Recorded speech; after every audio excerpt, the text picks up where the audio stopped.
recruitment process with U.S. companies. They would manage the entire visa process. So far, to my knowledge, no Bangladeshi has set up such a company. And realistically, that is what is needed. If some of you NRBs were to do that, the government would provide every support that it can.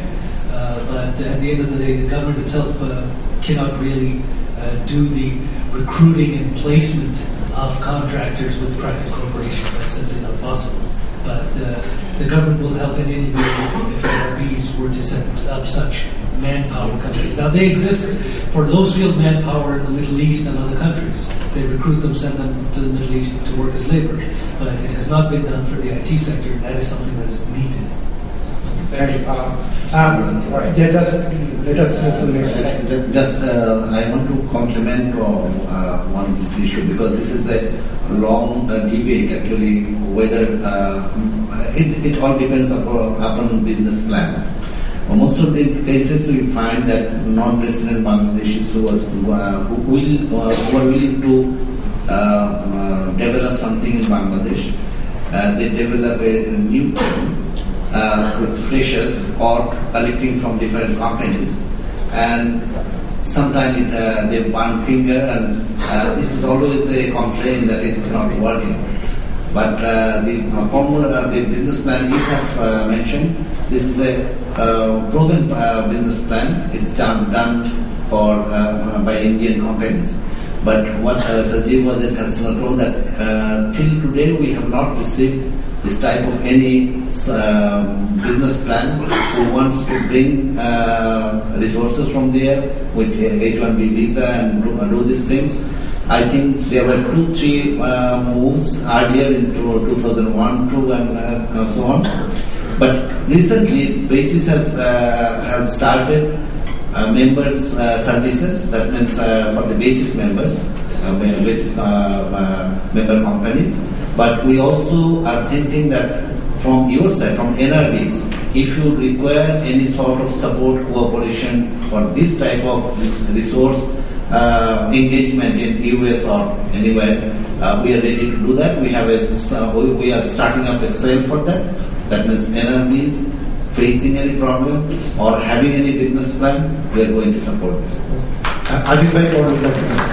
Just to add on to that, just from my experience from my company, I have a number of company and affiliation of number of companies. I'm also an investor for a number of companies in the software industries here in North America. We are facing, there's a H-1B cap. What you're referring is the H-1B worker in the IT sector. So, and there's a responsibility, very stringent responsibility from the US government.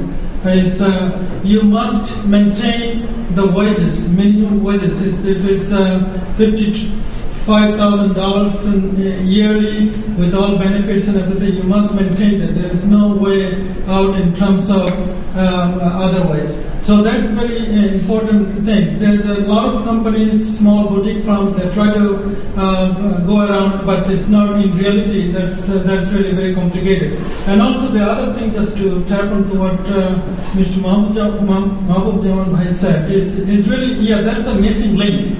What I see as an NRB, as well as investor in Bangladesh, and also try to help in also growing that sector, is really we need a lot of the business, like we call them BDM, business development managers, and they need to be. That's the part of the investment. In fact, I would say that the individual companies, they need to invest. They need to make their ROI and invest in that sector. Like Indian company, we don't have to reinvent the wheel. Just invest here. I'm sure you'll be getting a lot of business and even with this flat economy. So, thank you. Okay, thank you. Please be very brief. We are really out of time. Okay, my name is Kalki Chaudhary from Dallas, Texas. I have an office in Dhaka last 3 years. Over 60 people are working over there. My first question is there that we are totally depending on the single source of bandwidth. If that bandwidth got cut in Alexandria, as you know, all of you know that several times it got cut.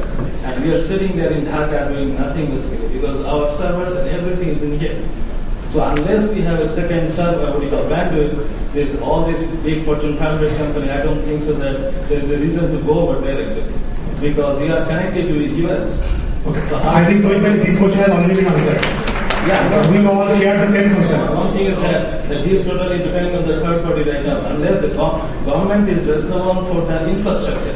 So we need to invest first over there before we do anything, because that is the prime thing. Okay. Actually, I will answer that, and I will correct you again. If you'll notice, developed countries, if you look at India, the Indian government did not invest in building its own cable. In fact, the reason you don't have a second cable today is because you are depending completely on the government.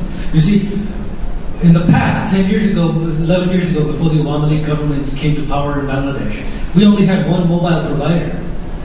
We only had one fixed line telephone company, and I'm sure you remember how bad the connections were because everyone was dependent on the government. So we have decided we opened up the mobile sector to private operators, and that is why you have the mobile coverage you do today. Whereas if you were to wait, now a lot of people want the government to build a second cable. Why? So that there's a tender, so that people can participate, there can be kickbacks, things of that nature. Whereas if it's privatized, it's open competition, it's much harder to do that. And that is the model. Now, I can assure you, by next year there won't be one more cable, there will be at least two more in Bangladesh.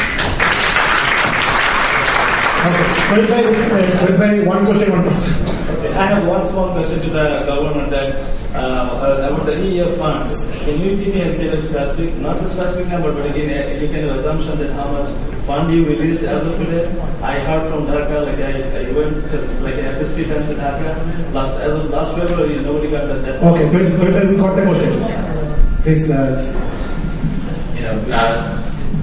You are right that the fund has not been disbursed, but a lot of preparations have taken place over the last few months, and a lot of disbursement will take place shortly, because EF requires that you make 51% of the investment first, and only the government comes in later. So that will take some time. But we have involved basis and computer Shomiti into the advisory committee. So these are the Mahbub Zaman and others. These are the people who are really taking participatory decision on EF. Let's see, how they themselves take decisions for the good of themselves. Let's see. Let's wait. Okay. Thank you, Sohit.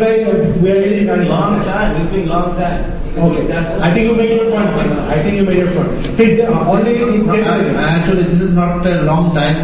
We are just working with Bangladesh Bank team, and we have already worked out some of the things, and there will be some changes also regarding the policy. Thank you. Please, very brief. I'll definitely speak for possible. Good afternoon. My name is Mir Shafri.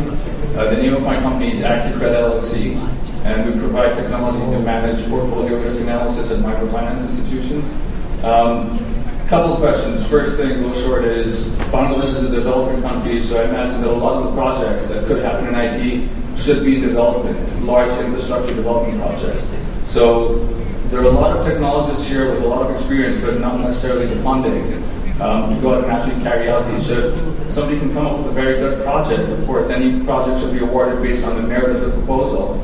But if somebody can come together with a project that lays out the financing and everything that's done right, let's say one of the sources of funding could be, let's say, the World Bank, project finance.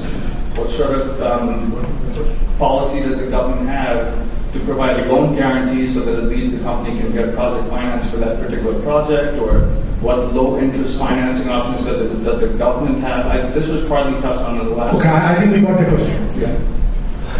Honorable Governor would like to. I think there is no ban on taking loans. If you want to take loans from abroad, we always encourage that, no problem. And since we got a very good rating from S&P and Moody's, now that cost of borrowing has also gone down. People are really looking for Bangladeshi entrepreneurs or even foreign entrepreneurs who will invest in Bangladesh at a lower rate of interest just because of the rating. And you need to go through the BUI, then come to the central bank where where I sit as the chair of the technical committee. So we have to come through that process, and we are giving a lot of this investment approvals over the last few months. We have given a lot. So you can come if you want to get fund from abroad. But there is a new thing coming up in Bangladesh. Infrastructure fund is coming up. A company is set very soon, and it will be helping all the PPPs. This funding